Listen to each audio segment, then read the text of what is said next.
sedenta para ouvir a palavra do Senhor, amém, irmãos? Seu coração está aberto para ouvir uma palavra da parte do Senhor. Põe a mão no seu coração e fala assim: Jesus, fala comigo.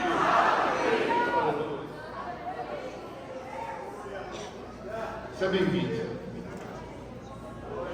Aleluia.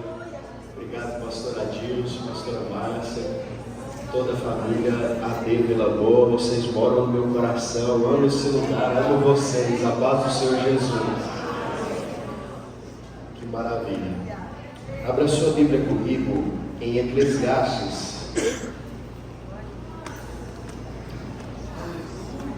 Eclesiastes, capítulo de número 11.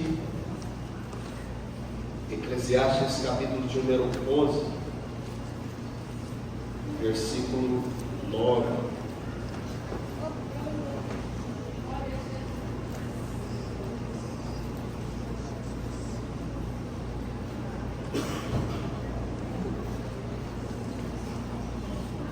Deus abençoe todos os pastores, ministros, servos de Deus nesse lugar.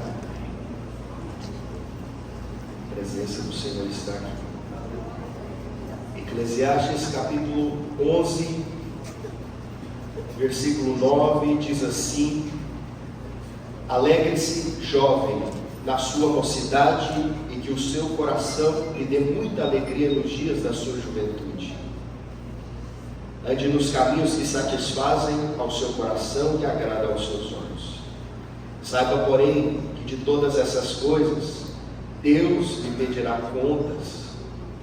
Então afaste do seu coração a mágoa e remova do seu corpo a dor, porque a juventude e a primavera da vida são vaidade. Versículo 1, capítulo 12, diz assim: lembre-se do seu Criador nos dias da sua mocidade, antes que venham os dias maus e cheguem os anos em que você dirá: não tenho neles prazer. Repita comigo: lembre-se do seu Criador. Lembre-se de Deus. Levante as suas mãos. Oh Senhor, aqui estamos diante da sua palavra nessa noite, nesse culto de adoração, e sabemos que não é um sonho, é realidade a sua presença, é realidade as suas promessas, é realidade a sua palavra, e nós queremos nos lembrar de quem o Senhor é, do que o Senhor faz, do que o Senhor vai fazer, em nome de Jesus Cristo. Nós pedimos em nome de Jesus, amém. Você pode se sentar.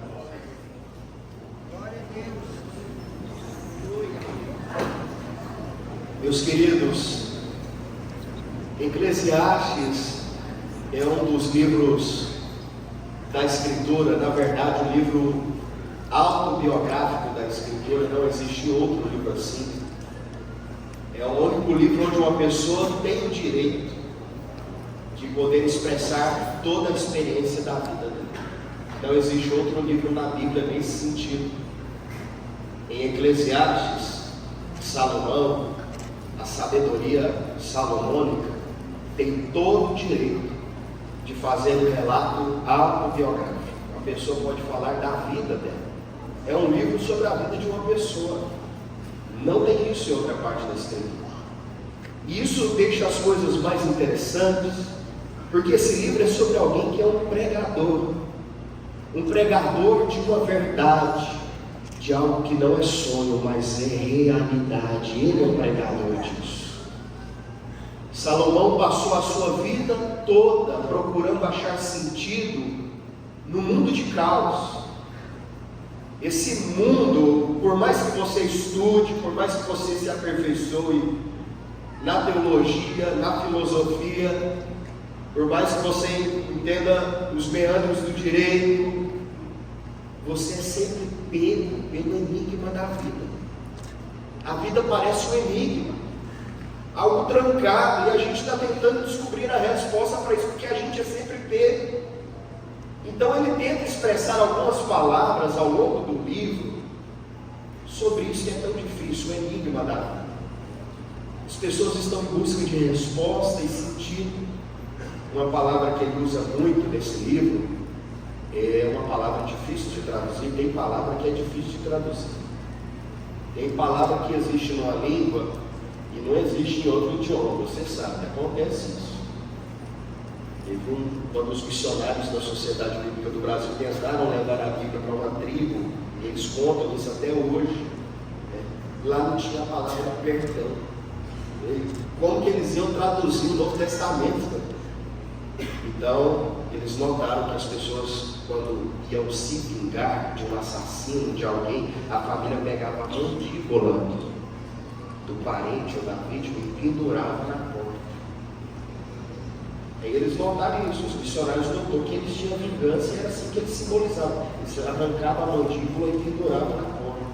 Então, como não existia a palavra perdão, então eles traduziram mais ou menos assim: Jesus disse: arranquem as mandíbulas da porta da casa de vocês. Amém? Difícil de traduzir. Salomão tem uma palavra difícil de traduzir: revel. A gente traduz como vaidade, tudo é vaidade, e aí as pessoas se confundem. A vaidade deve ser alguma coisa que as mulheres estão fazendo. Não tem nada a ver com isso. Não, vaidade deve ser alguma coisa que agora os homens também estão fazendo. Não tem nada a ver com isso. É uma palavra difícil de traduzir, porque revel, no final das contas, seria uma bruma. Eu sei que Goiânia é muito quente, porque você não foi na minha cidade, São Luís de Montes Belos, lá é mais quente ainda, e é difícil fazer frio. Mas num dia frio, pastor, quem sabe a gente sopra no vidro e você vê que algo embaça esse vidro. Aí você vai escrever, quando você escreve uma palavra e aquilo desaparece. Sabe o que é isso? Revela. É algo que você acabou de fazer, mas ele some, desaparece. Salomão está dizendo que tudo na vida que ele tentou basear a alegria dele de viver, achar o fundamento da realidade, parecia isso. E ele escrevia e desaparecia. Ele pensou que ele ia achar a resposta do enigma em toda a riqueza que ele acumulou. Você sabe, Deus deu uma estratégia econômica para Salomão tão grandiosa, que diz o livro de Reis que nos dias dele, a estratégia econômica de Salomão foi tão revolucionária que ele fez a prata parecer como as pedras da rua. Esse é o termo que eles usam. Ele revolucionou. Você se lembra como que eram as coisas? Sabe, tinha uma escadaria até o trono dele, ela era banhada de ouro puro. Por falar nisso, o trono dele tinha 2 leões de ouro maciço. Você acha que faz muito churrasco? Que os homens da Bíblia hoje fazem muito churrasco, eles é forte para fazer churrasco. Salomão fazia 1000 churrascos num dia só. E aí? Ele sacrificava 1000 holocaustos. Sabe o peso de tudo isso? Agora a gente tem um termo moderno para isso: megalomaníaco. Era mais ou menos assim que a gente ia classificar ele. Porque tudo era de ouro, banhado de ouro, a prata era como a pedra, 1000 holocaustos por dia, tudo isso. E sabe o que ele diz para nós? Ele diz: eu vi que isso era revel. Eu intensifiquei o meu celeiro até onde deu, e eu vi que ali não havia o sentido do enigma da vida para mim. Então eu tentei achar os prazeres, e por falar em prazeres, ele se esbaldou, ele se espraiou e se esparramou. Ele teve 300 esposas e mais o quê? Mais umas 700 concubinas. Tudo bem que assim, fica meio a meio, né? Porque ele também tinha 1000 sogras também, então é meio a meio. Estou brincando, irmãos, eu amo minha sogra, Deus abençoe você. Mas tudo que ele fez, sabe o que Salomão parece? Esse livro aqui de Eclesiastes, parece que ele está brincando com a gente, porque eu chego nessa parte, eu estou lendo com você aqui, se alegre, o Salomão alegra em quê? Onde eu tentei me alegrar, você destruiu, você explodiu tudo. Ele parece aquele filme, tem um filme da Marvel, que quando o Hulk se transforma, ele começa a arrebentar tudo, aí o pessoal está desesperado, está embaixo da terra, no laboratório, como que a gente vai tirar ele daqui? Aí alguém tem uma ideia, apaga as luzes, e aponta a luz só para sair, que ele vai sair. Eu vi aquilo, é mesmo. Sabe o que Salomão foi fazendo? Ele foi apagando todas as luzes. Tudo aquilo que o homem moderno ou o homem do passado confia, Salomão passou por lá e apagou aquela luz. Ele disse: isso é vaidade, é bruma, é poeira, é passageiro. Tem outra palavra que ele diz: não há nada novo debaixo do sol. Sabe, ele fez um olhar horizontal, e nesse olhar horizontal, debaixo do sol, ele viu que as coisas se repetiam e entravam no círculo. As pessoas não achavam a saída, então ele falou: então eu vou apagar as luzes. Eu vou apagar as luzes e eu vou acender a luz só na saída. No último capítulo de Eclesiastes, lembre-se do seu Criador, lembre-se do seu Deus. Essa é a saída para o livro dele. A saída está aqui no final. Ele foi apagando um monte de luz e agora no final ele acende a luz. Ele fala: que tal você se lembrar de Deus? Deus é bom, Deus é justo, a misericórdia dele não tem fim. Deus faz tudo fazer sentido. Debaixo do sol nada parece fazer sentido, mas quem sabe o sentido está acima do sol. Glória a Deus, aleluia. Debaixo do sol ele tinha o nome de Salomão, mas um dia Natan chegou para ele e disse: olha, o nome dele não é Salomão. Acima do sol, Deus disse que vai chamar ele de Gedidias, amado do Senhor. Debaixo do sol, Salomão, acima, você é amado de Deus, Deus te ama, Deus existe. Se você tentar achar o sentido só no andar de baixo, você vai se frustrar. As pessoas estão tentando achar sentido no andar de baixo. É por isso que essa coisa, a alegria, é um problema para o ser humano. Ele está dizendo aqui: alegre-se, alegre-se, mas saiba que Deus vai pedir conta de todas as coisas. Salomão é um pregador, ele está pregando, que é a última pregação, e ele está dizendo: Deus pede conta das coisas. Deus pede conta da maneira como nós tentamos nos alegrar. Ele acha que a alegria não pode ser pequena, e toda alegria que a gente tem debaixo do sol é uma pequena alegria. Deus não é alguém contra eu me alegrar. Ele é alguém que queria que eu tivesse uma alegria além do limite das forças, mas sempre que eu tento encontrar na criatura e colocar ela no lugar do Criador, eu não encontro essa alegria. A alegria é um problema para os homens, não porque eles não se alegram. Você vê gente se alegrando, seus amigos, seus colegas, todos eles se alegram, mas você percebe algo, você sabe que a alegria deles não é grande o suficiente, não é grande o bastante. Esse é o desejo de Deus. Você que está aqui nessa noite, o desejo de Deus é que a sua alegria seja além do limite das suas forças. Deus não está mal-humorado, carrancudo, tentando te impedir de se alegrar. Deus é a verdadeira alegria para você, aleluia. Ele é a alegria máxima, e quando você se baseia nele, agora todas as pequenas alegrias começam a fazer sentido. Todas elas são uma parte do quebra-cabeça, porque se você tentasse achar nelas o sentido da vida, não ia dar. Mas quando ele está no centro, parece que tudo que não é mais central começa a fazer sentido. Antes de ser cristão, eu ficava com medo. Fiquei com medo, eu fiquei pensando: como que eu vou acreditar nesse tipo de fé que diz que eu não sou o centro? Eu pensava isso. Como que eu vou seguir essas pessoas que estão dizendo que eu não posso ser o centro para a minha vida? É por causa disso. Quando você tenta se colocar no centro, ou alguma coisa aqui debaixo do sol, no centro, você percebe que na verdade nada está fazendo sentido. O quebra-cabeça está todo revirado, nada foi montado.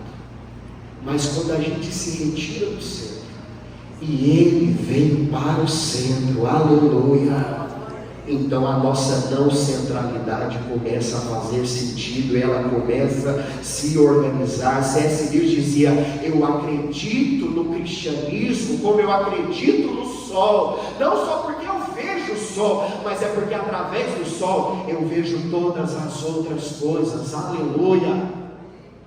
Eu acredito em Deus assim, não só porque eu consigo ver que isso não é um sonho, é realidade, mas porque através disso aqui eu consigo ver todas as outras coisas. A alegria é um problema para o homem, não é porque ele se alegra com é pouco, e é um problema porque as coisas que ele tenta se basear, essa é a proposta de Salomão, elas têm duas coisas: ou elas mudam, essa é a primeira consequência, elas mudam, as coisas mudam. Parece simples, né? As coisas mudam. Era o Parmênides que dizia: você pode tentar entrar no mesmo rio 2 vezes, mas nem o rio é o mesmo, nem você é o mesmo mais. Está tudo num fluxo, está tudo mudando, não tem algo absoluto aqui. Então você tenta entrar no mesmo rio, mas nem ele é o mesmo de novo. Você pensa assim: que coisa mudando aqui, quando acaba esse culto, eu vou comer um calzone de calabresa com chocolate e eu vou sentir verdadeira alegria. Aí você come o primeiro pedaço, calzone de catupiry, um chocolate, aí você começa a comer e diz: boa coisa, uma pizza dessa, um calzone existir, alegria disso aqui, eu vou comer mais um. Aí vai para o segundo, terceiro, quando você está no 21º pedaço, você fala assim: quem que inventou pizza de calzone? Quem que inventou esse negócio aqui? Eu odeio calzone. Mas por quê? Você estava dizendo que era alegria para você, aí você comeu, aí chegou no 21º pedaço, agora você odeia pizza, por quê? Você comeu até ficar triste, por que você come até ficar triste? É porque as coisas estão mudando. Sempre quando você tenta basear algo na sua vida numa coisa criada, você percebe que você exagera ela até onde pode e ela estoura. Você odeia. Se você tentar fazer isso, quando alguém tenta fazer isso, ou na igreja, ou em casa, ou nos negócios, ou na vida, quando ele tenta intensificar aquilo ao máximo, dizer: quando isso chegar no topo, eu vou sentir satisfeito, aí aquilo explode. Pum.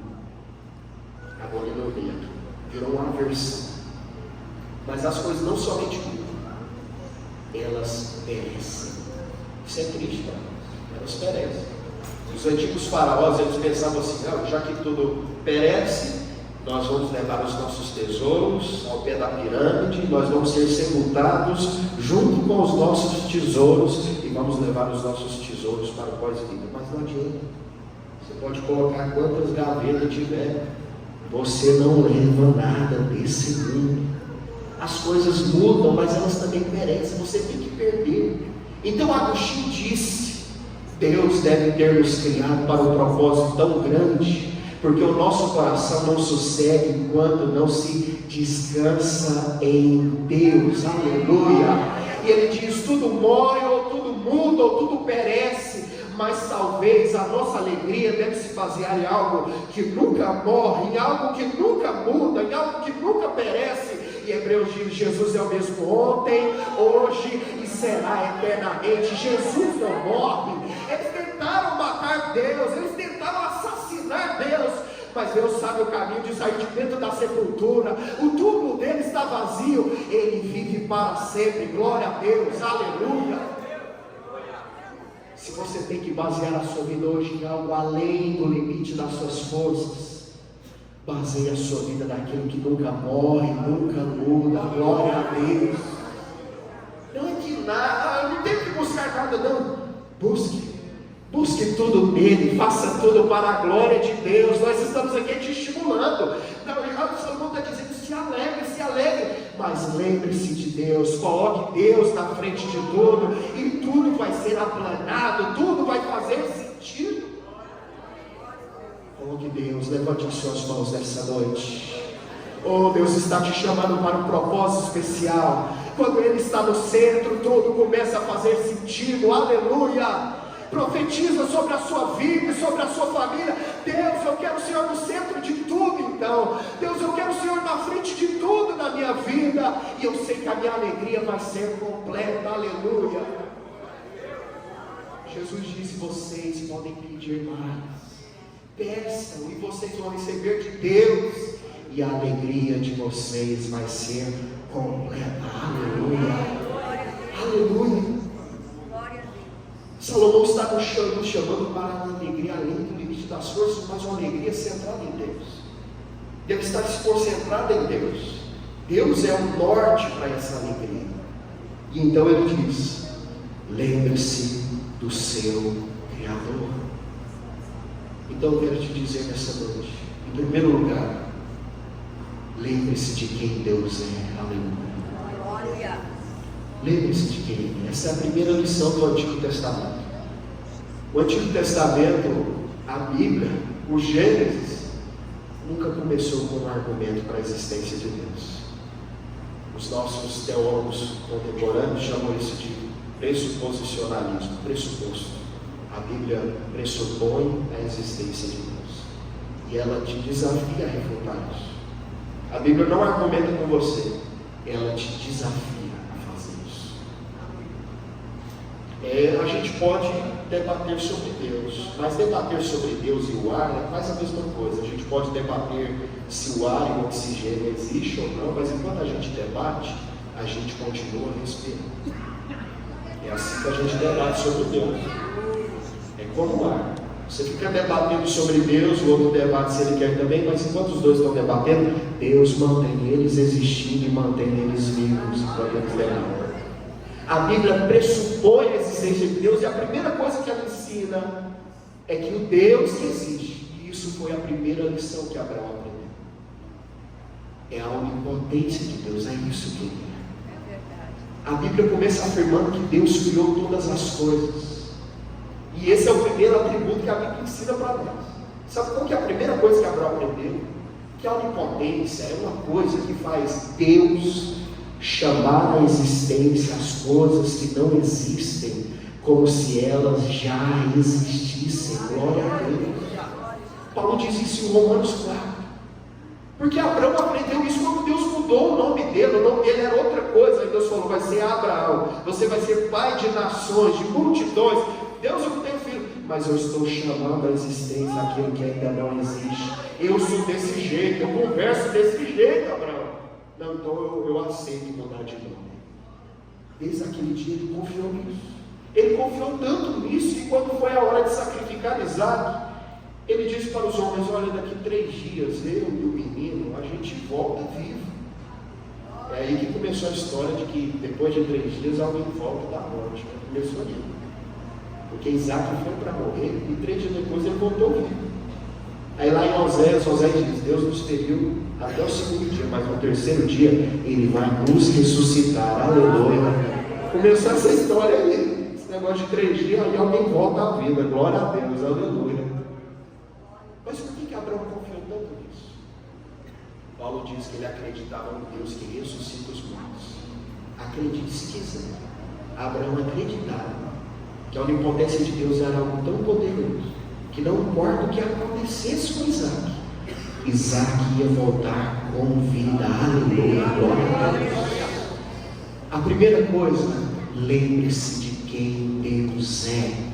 Deus é Pai, Deus é Filho, Deus é Espírito Santo. Sabe, o amor é um problema para as outras religiões, porque sempre quando a gente vai nos deuses das outras nações e dos povos, eles precisam de alguém para amar e ser amado. Aí Allah cria o homem, aí alguma coisa sobre Buda cria o ser humano para amar e ser amado. Mas quando a gente vai na Trindade, antes do mundo existir, antes de um homem existir, Deus era amante e amado, porque o Pai amava o Filho amava o Espírito amava o Pai, e havia amor, comunicação, relacionamento na Trindade.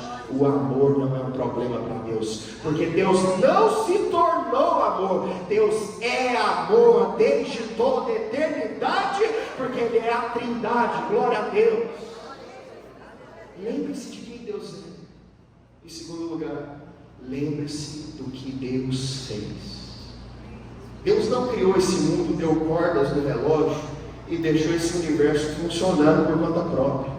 Ele sustenta todas as coisas até agora com a palavra do poder dele, e Ele sustenta esse de tal modo que ele deixou um lastro pela história no espaço-tempo. Ele falou: vocês vão ver que o que eu sou está ligado com o que eu faço. Então, já que Deus é onipotente, ele abriu o mar, ele fez fogo descer do céu. Teve alguém que me parou uma vez no grupo e disse: pastor, essa coisa, eu quero acreditar em Deus, mas esse negócio de abrir o mar, de fogo do céu, é muito para mim. Eu acredito que Deus é onipotente. Eu falei: sério, você acredita? Você acredita que Deus é onipotente?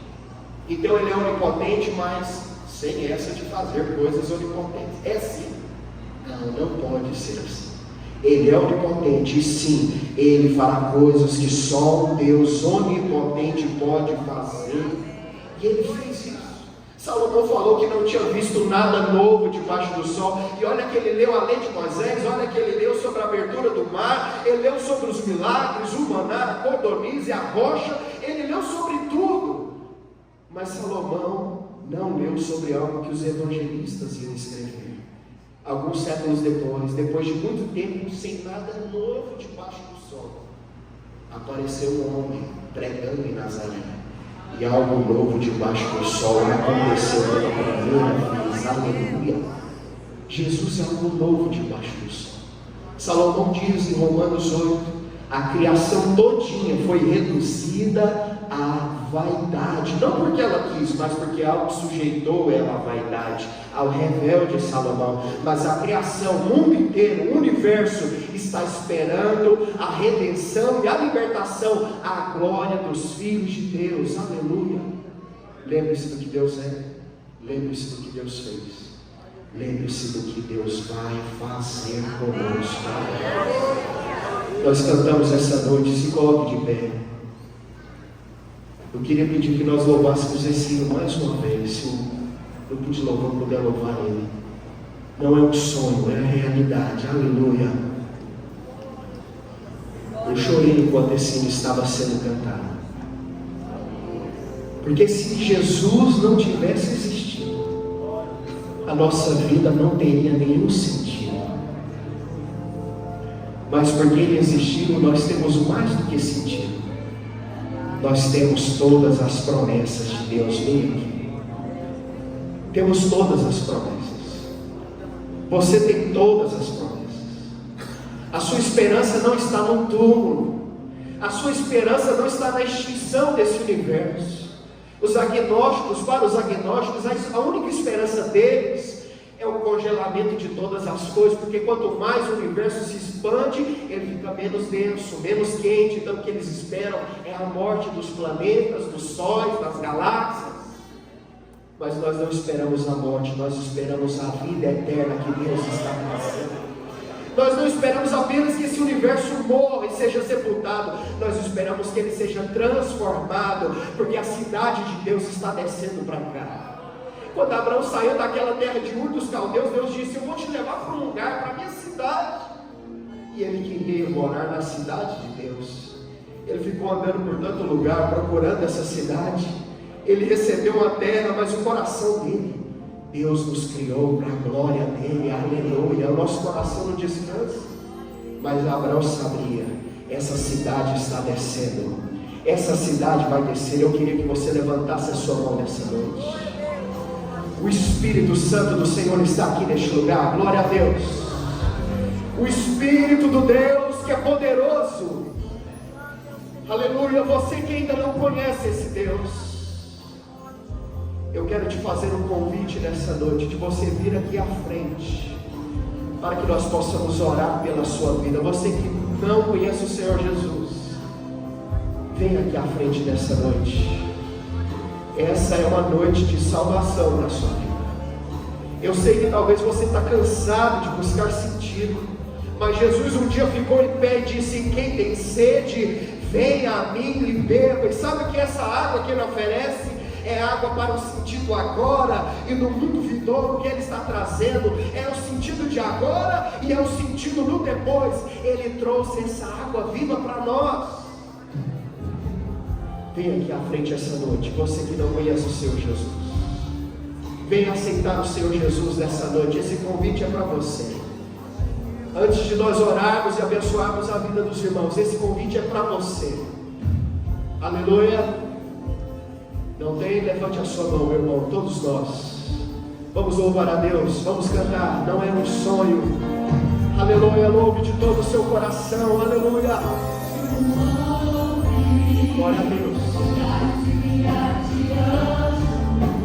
Obrigado, Senhor.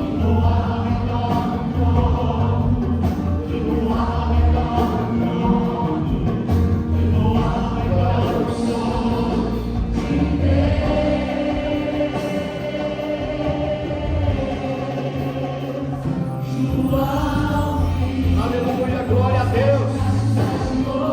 Adore o nome do Senhor, o Espírito de Deus está aqui neste lugar. No nome de Jesus.